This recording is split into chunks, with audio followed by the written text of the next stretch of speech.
Good morning.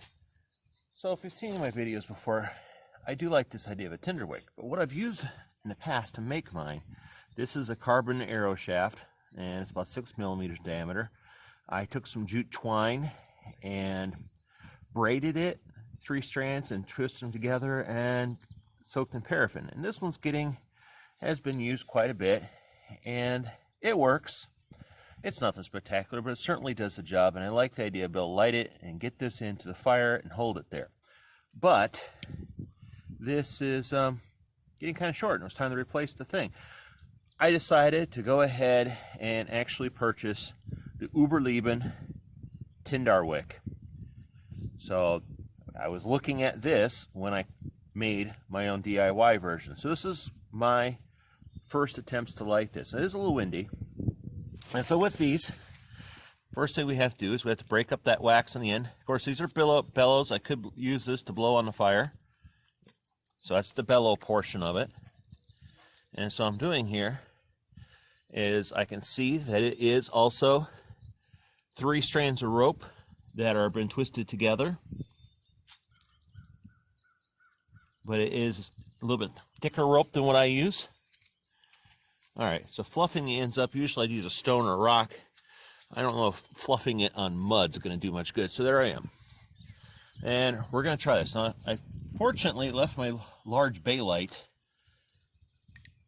at home. I thought I had it in my bag, but I didn't. But here's a little UST one, and let's see if this can do the job. Come on. I've had sparks land on it. There we go. So now I could take this, and there's hours of time on this, but I have several minutes without worrying about getting my fingers hot to be able to get into the fire and put this in the fire and light a fire. Of course, when I put it out, I just pull it inside the bellows and it chokes itself off. So for next use, I just pull it up and fluff it up. All right, here's another small one I had in my pack. Cheap knockoff of the Exotac. I just 3D printed the handles here rather than using the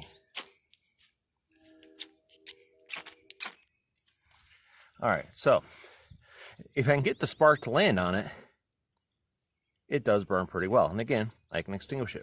What if you're not into ferro rods? What if you just rather use a lighter or a match? Oh, that works perfectly fine.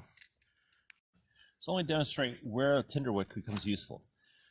So let me set up a twig stove, and I have in here some tinder that actually does not start easily. But once it gets burning, it's going to burn well. So I fluff up the end of this. I don't have to use a ferro rod. Now, yes, I can hold my lighter over that material and try to get it to light with my lighter. However, that takes a while, and I don't really want my hands in there that close, that long. So like I said, these are cotton makeup removers that I soaked in wax, and they just don't want to burn. Once they burn great.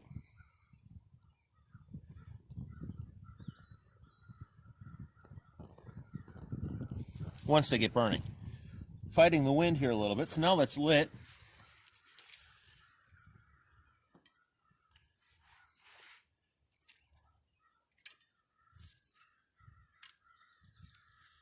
We can build a fire.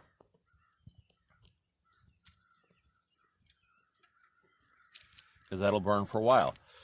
But you see how long it took to light that? I would not want to sit there with my hands, my fingers on a lighter that long in order to get that cotton to light.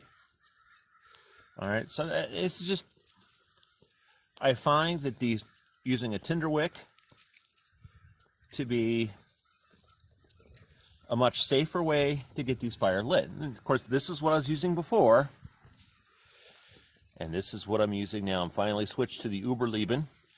I'll turn around so you can actually read it. The überleben Tindår Wick. All right, it's time to make some coffee and enjoy the morning before the rain comes in. Have a great day, everyone.